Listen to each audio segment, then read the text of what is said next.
It has happened again, a wild takeover at a local 7-Eleven like this one from last year. Welcome, everybody, to the Fox 11 News at 10 o'clock. I'm Marla Tejas. And I'm Christine Devine. New at 10. You've seen these videos of 7-Eleven takeovers. Now it's happened again, this time in downtown L.A. Dozens of teens this weekend overwhelming and robbing a 7-Eleven in broad daylight. Fox 11's Matthew Seedorf, he's live there in downtown outside LAPD with the latest on this case. Matthew? Well, tonight, police are looking through that video that's pretty wild to watch. In it, you can see dozens of teens swarm a 7-Eleven like hungry bees. New dramatic cell phone video Los Angeles police are combing through to investigate the latest flash mob robbery.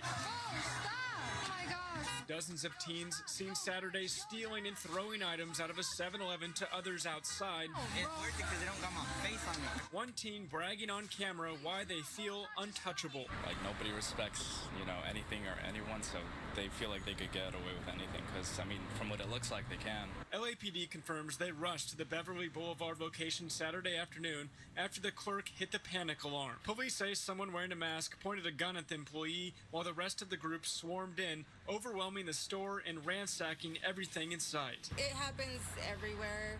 It looked like a bunch of kids, so I'm not surprised. They probably don't have the money for food. If you literally go up that block, there's so many homeless people down there. Like, honestly, it's a systemic issue. 2 days later, there's no visible damage outside this store, but over this last year, we've reported on several cases just like this. This 7-Eleven off West Olympic hit twice last year by groups of kids on bikes. Another store in San Pedro also hit during a nearby street takeover. Small business owners and even large business owners across this county have been on the front lines, essentially trying to fight crime on their own. Earlier this year, District Attorney Nathan Hochman stood with local 7-Eleven owners touting Prop 36 and stiffer penalties for shoplifters. This latest flash mob robbery video now in the hands of police as neighbors watch in disbelief. How do we get this to stop? Well, I don't even know because kids don't listen in general, but maybe if parents start teaching their kids to be more respectful. All right, Shalom. I want to give all praises, honor, and glory to Yahawah, YAHAWAHSHI'S, Rakah, Quadash, double honors to apostles of the GMS, and sincere Shalom to the brothers out here pushing his truth and sincerity.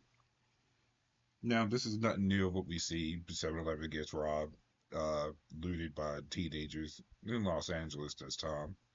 But this is also going back to the other video where there was a bunch of grown men.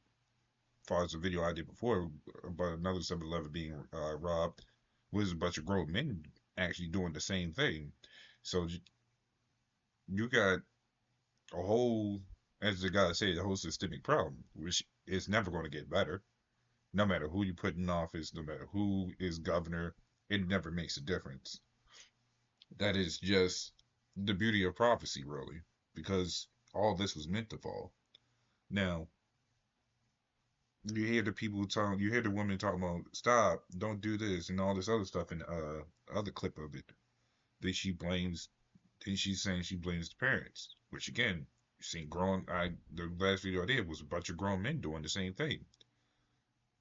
So, this is 2 Peter 2:13. It says, and shall receive the reward of unrighteousness, as they count it pleasure to ride in the daytime or nighttime. So, this is the reward of righteousness because they upholded this place so much, believing in a fairy tale, thinking this place was going to be the best thing ever, when it was never the best thing ever for us. We've been struggling for a long ass time, and people was putting more and more faith into this place. The only time this place was the best as it was for Esau. They're the only ones that can really cry about making this place great again. This place is never great for us. We still got all sorts of problems. So you had to question, how was this ever great for us? You gotta name a time when anything was great for us. You can't say Martin Luther King because or Malcolm X, because we were still struggling even back then. Even up to today, you people like to claim that, oh, he paved the way for us. To what? to thinking we can be anything we want to be in this society, and it could be right when people can't even get along with themselves, when there's still drug dealers, still people shooting each other. Sure, he paved the way, all right, because he was a sellout. All them black leaders are sellouts because it did get us nowhere, except in worse situations, right? It says spots they are and blemishes, sporting themselves with their own deceivings while they feast with you.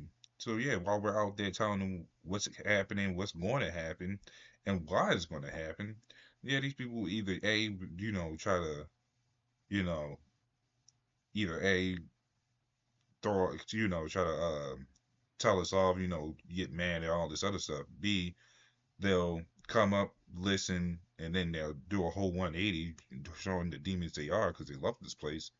And then you gotta see the ones that actually do listen, actually do want to jump aboard, or D, the people that listen and say they want to jump aboard, say they'll come back and never do, because again, they only focus on their lives and what they do in this place, which is understandable.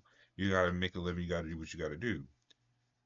But to say you're gonna come back and going forward, you ain't, and then you because you're so caught up in this place, gets you nowhere. But this is what these people get. You're not just even before then, before the 7-Eleven riots or break-ins, you had CVS break-ins, you had other store break-ins, the stuff that the news media won't show you that you will have to find from other sources.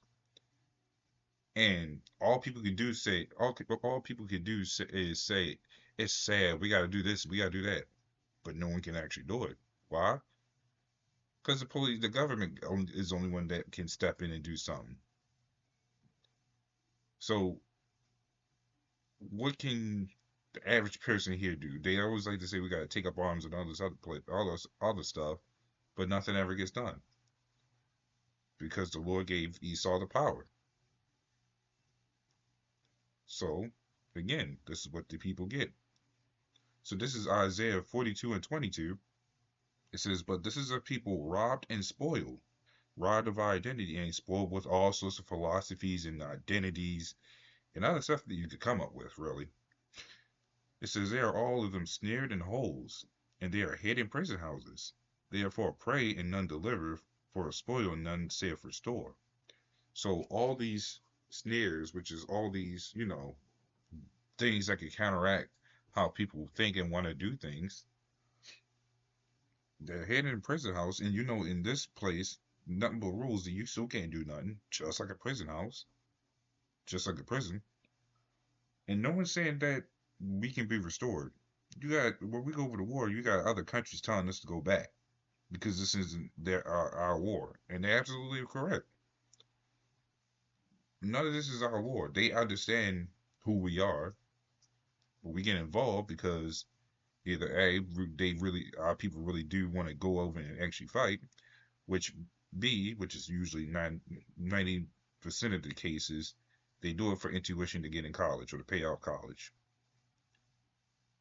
And they end up going over to lose their life, or let's say they come back, another war break out, they gotta get called back in, and they end up losing their life, which means they did the whole college thing for nothing.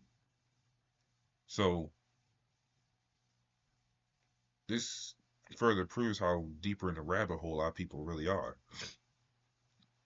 No one can really say we can be restored unless it's us out there telling that the only way to be restored is to come back to the truth.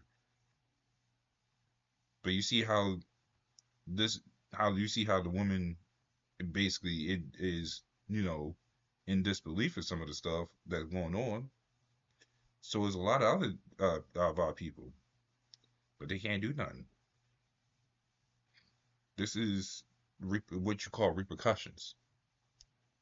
See, if everybody stopped putting their faith into this place, there will be a way to actually survive with a lot of this stuff, such as sticking together, like Ishikar does.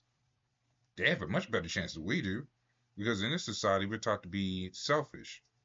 You gotta fend for yourselves. You can't go back to family members unless some of them actually care. Even then, you're getting into shit with them.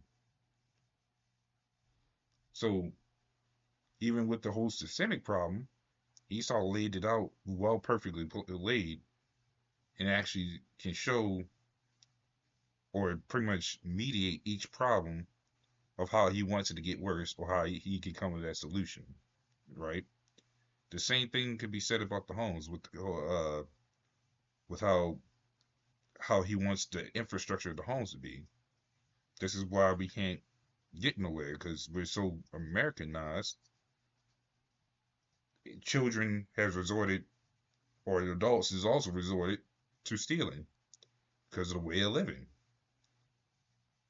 And she says the whole thing about parents disciplining the kids. You can't get that in a society because Esau set it up that way. There is no parents in the households. There's no fathers because they're absent, and there's no mothers because they're not mothers. They was never groomed. They was not groomed to be mothers these days.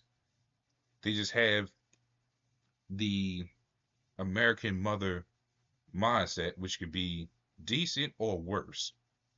There's no really good in a lot, unless they've been brought up by actual mother. But even then, that still comes with the downs that come with it, which is why you always need a father. But there's no fathers in these households, which there are some, and they'll be the ones that were actually raised by a father. But there's no restoration unless you come back to this truth and wait till the Heavenly Father comes back and destroys this place and saves his hopeful elect. So, this is Psalms 34 and 21. It says, evil shall slay the wicked. To translate, they said, the definition of evil means bad times. So bad times shall slay the wicked, which means all this is going according to Jacob's trouble, which is going to get worse and worse and worse. That's why nothing falls overnight. It just slowly deteriorates till everything basically collapses, like an old building or a house. A house is only a house, and when it's inhabited, you take the people out, it's just a building. Leave it like it is for decades. Watch how it deteriorates and crumbles. It says, and they that hate the righteous shall be desolate, which means they shall be in turmoil because they came against us when we was trying to tell them the truth, which is also supposed to be part of the case. So this is Proverbs 30 and 14. It says, there's a generation whose teeth are as swords, and their jaw teeth as knives, to devour the poor from off the earth, and the needy men among them. So, and that's talking about Esau, because Esau, this whole era would be the generation. The era of Esau is the generation of Esau. This would be all of America. So, that's why it says whose teeth are as swords and their jaw teeth as knives, which is talk about Esau because of how he, throws the smooth words in, but the whole time he's biting you right on the neck like a vampire he is. It says to devour the poor from the earth and the needy from among the men, which is talking about us, because we're the needy doing the Lord's work, trying to bring the poor, the hopeful elect out of all this madness. So in order to get rid of us, he's got to shift through the poor as well. But he can't do it. Why? Because the Lord protects his hopeful elect. So all things come full circle when it's needed to. So with all this stuff that's happening, there is a salvation out of it. It's just only for those of the hopeful elect. So until then, we're gonna keep watching these people panic, be thrown into disarray, watch knowledge stores be being taken over or broken into, but more houses, which is also nothing new. You're gonna have people breaking into all sorts of buildings daylight. And all the employees can do is probably sit there or do nothing. So till then, we'll just keep watching. So with that, shalom, and Lord willing, this is edifying.